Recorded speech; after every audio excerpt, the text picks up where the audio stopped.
If you'd like more information on the colors, click the description below.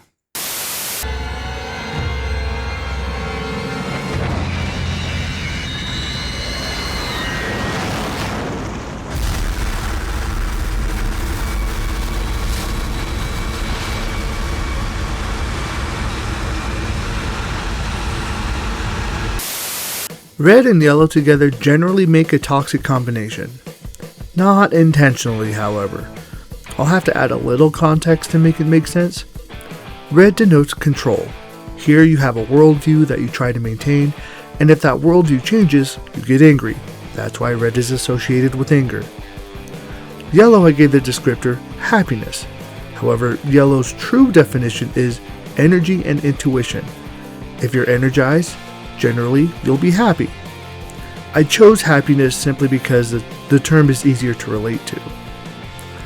This changes a lot though, because yellow is defined by spontaneity. This is why fear and impulse can be associated with this color. Also, remember, red and yellow mixed together make orange, so you'll find that attributes of this combination will exist in orange as well, and vice versa. A person who likes this combination will exhibit a lot of orange traits. They aren't quite the same, but it's enough to be relevant, and it's why I combined it with this. One common symbol you think of when thinking about any of these colors is fire. You could almost call them the Fire Nation. For red and yellow specifically, the stereotypical kung fu ridiculousness is a decent example of this kind of energy.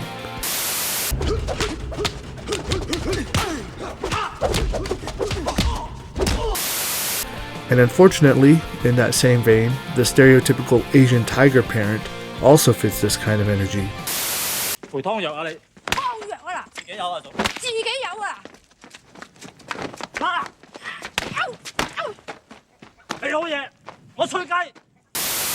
And the stereotypical angry Latin mom.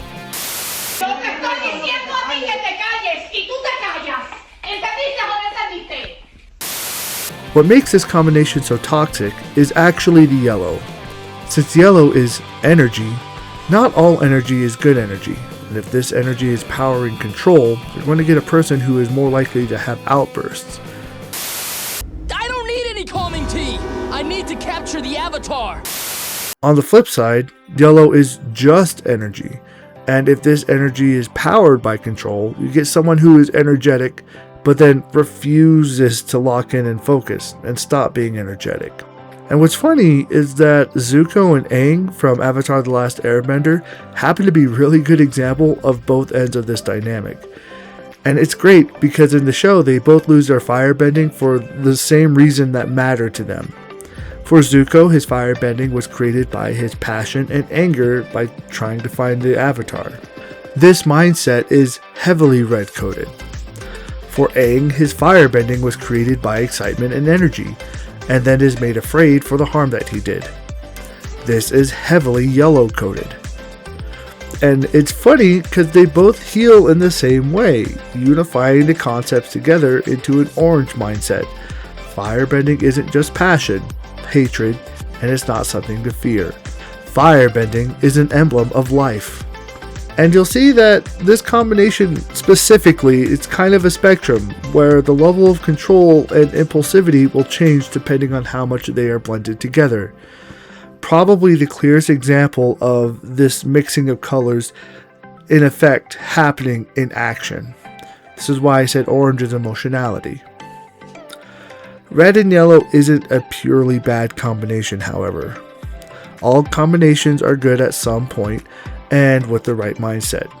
If a person can quiet the negative attributes of both the red and the yellow within, an individual can live an even more energetic lifestyle than what orange can attribute.